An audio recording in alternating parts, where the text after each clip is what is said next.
Hi everyone.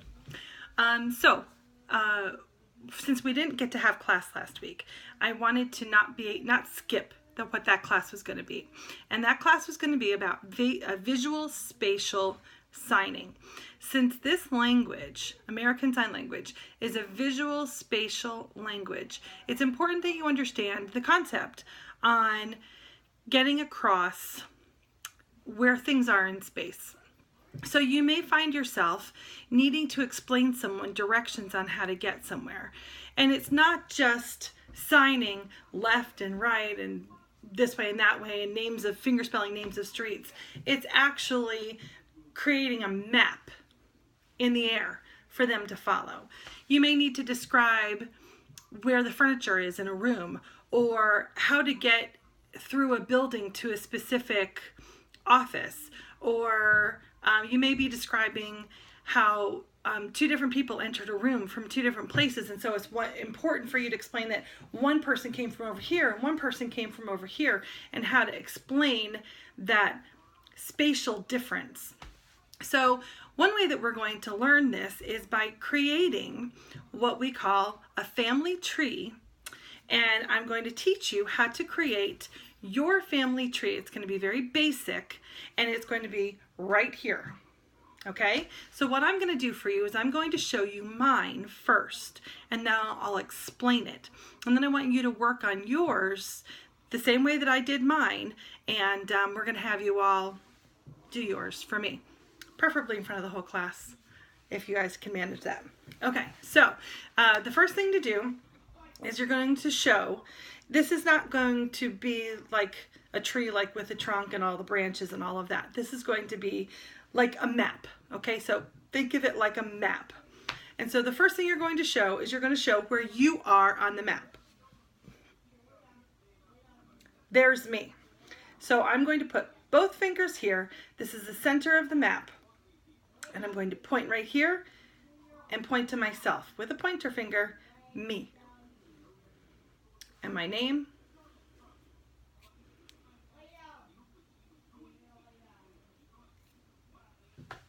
Okay, here I am. Now, I'm going to show the people who are next to me on the line first. So I'm going to go here. I'm going to label that person as my husband, and I'm going to tell you his name.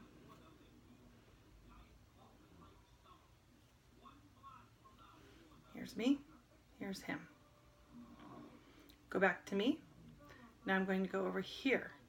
These are going to be my siblings. Now, depending on how many siblings you have, depends on how many spots you make for them. Here's me, I'm the double dot. From here, I've showed you my spouse. Okay, now I'm going to go 1, 2. You see 2 spaces? 1, 2. My brothers. The first one.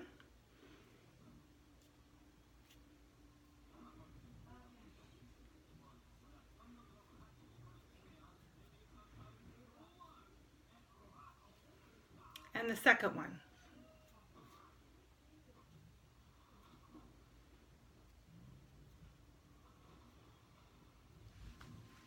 Back to me.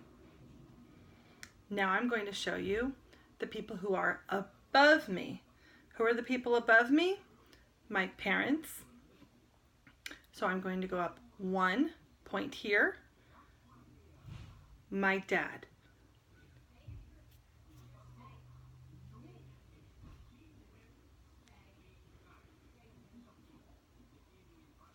Back to me. Now I'm going to go over here. Notice, my dad was over here. Now I'm over here. Who's this? My mom.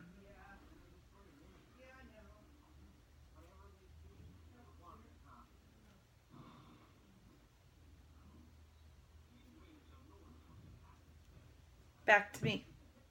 So now I've shown you the people on my line, who are my spouse and my siblings, the people above me, who are my parents.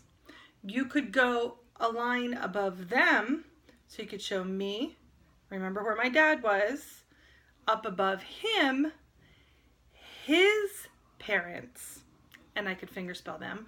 Or I could go back to my mom up above her parents. Okay, I could do that. Or I could now go down to the people who are below me. The people below you are your children, or a niece or a nephew, or could even be younger cousins, although cousins would normally be on the same line as you.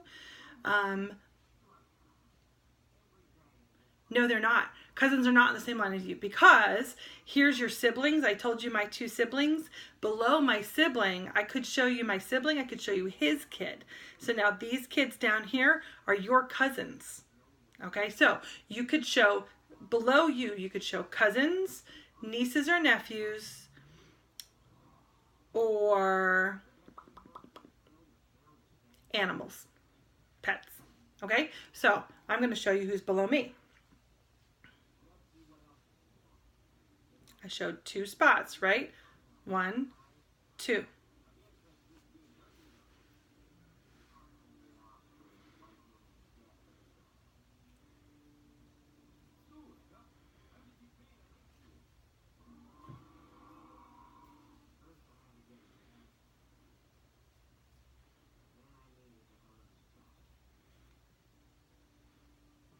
Okay, back to me. Now, pick somebody on each line to show me, okay? So remember, here's you. You are the double fingers. And you're going to do, when you first start your family tree, actually I'll do my whole thing voice off so you can see. This is what I want you to do for me. This is what you're going to practice. Ready?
That's it. Finished. So I showed you me, my husband, my brothers. I showed you 2 spots. Notice when I show you my siblings, okay, I did 2 spots and I said my brothers because they're both boys. And then I listed them. Number 1, number 2, okay? If you have a brother and a sister, then you go this brother name, then you would go past your brother, sister name. Okay? Always start back where you were, show me your brother, then go over here and show me your sister. Or maybe you have a brother and then you have 2 sisters, whatever it is, okay? But that's how you would differentiate. And then I showed you my father, and I fingerspelled his name, came back down to me, showed you my mother, fingerspelled her name, came back down to me. Then I showed you 2 spots down here, my children. Again, I listed 1, your thumb is number 1, your pointer's number 2, and you go on like that. Those are all of your people. If I had a boy and a girl, I could have still done 2, right? my children, because I didn't tell you whether they were boys or girls, but I could say 1, 2, my sons. I could do 1 for my daughter, and then over here is my son. So you can differentiate out by gender, or you might not. But when you do siblings, you have to, because there's no other way to talk about your siblings other than by brother or sister, and that's by gender. So I want you to do a level of you and people who are on the same level of you. I want you to do somebody above you, and then you can do somebody above them if you want to talk about your grandparents, if they're important. And then I want you to do somebody below you. And for most of you, that could be a cousin or a niece or a nephew, or it could be a pet, an animal. And if it's an animal, then you're going to say that, then you're going to say down here, my dog or my cat, whatever, my bird. Okay, and give me their names. So that's what I'd like for you to work on this week. I'd like for you to work on creating your family tree right here, your map. What does it look like?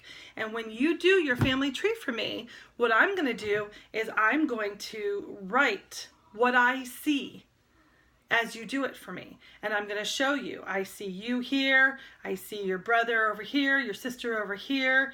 I see your cousin down here, your niece and nephew over here. I saw your mom. I saw your grandmother. And I'm going to show you where I see them.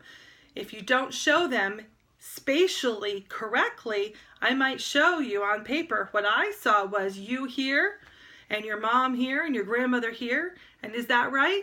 No, because they're supposed to be above you. So it's really important to create almost like a box, like maybe consider it a frame that's right here in your viewer's view box.